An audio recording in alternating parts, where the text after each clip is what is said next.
The workbook introduces a concept here designed to disrupt that internal collapse. They call it a mother's echo. Okay, tell me about the echo. I want you to visualize standing at the edge of that immense canyon of custody loss. You call out to your children on the other side. You say, I love you. I'm still here. I'm fighting for you. And all you get back is this faint, distorted, delayed echo of your own voice. Which feels awful. The natural human instinct is to interpret that echo as a haunting. We take it as proof of our absence, proof that we are alone, proof that we are failing. But the guidebook flips the physics of that entirely, doesn't it? It does. Let's think about how an echo actually works. For an echo to exist, your voice has to travel across a vast distance, hit a solid surface, and bounce back to you. Right. An echo doesn't happen in an infinite void. If you shout into a black hole, you hear nothing. The echo is scientific proof that your voice and your love are strong enough to reach across the divide. Because it hits something. Yes. It proves there is a solid surface on the other side. The canyon is wide, yes, but it is not infinite. An echo means the signal is traveling. It means the connection, however strained, however distant, still physically exists. Okay, that reframing changes everything. The echo isn't a ghost, it's a radar ping.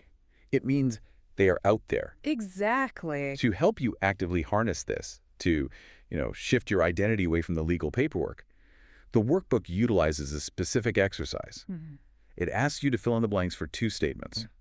I am a mother who, and even though I am not with my children physically, I am still.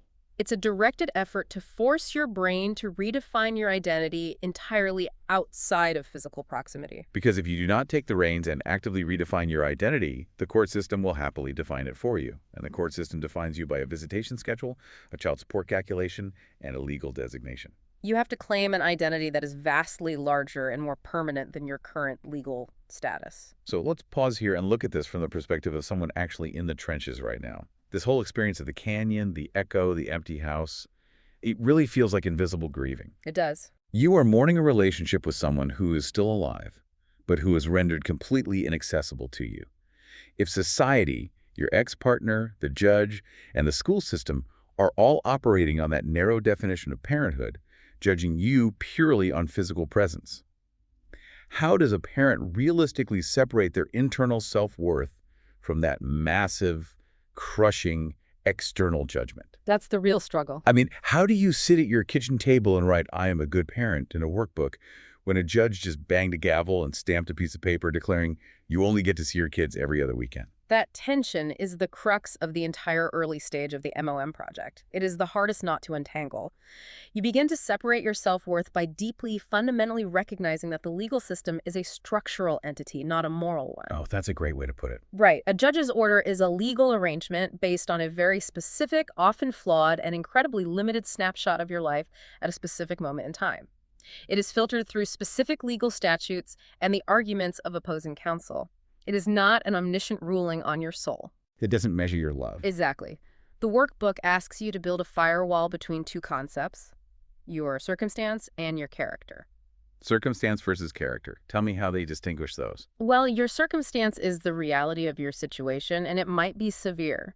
Your circumstance might be that you're battling an addiction or experiencing sudden poverty or recovering from a mental health crisis, fleeing domestic violence, or quite frankly, that you are simply out-resourced and out-lawyered in a courtroom. Which happens all the time. All the time. Circumstances are temporary states of being, often heavily influenced by external factors.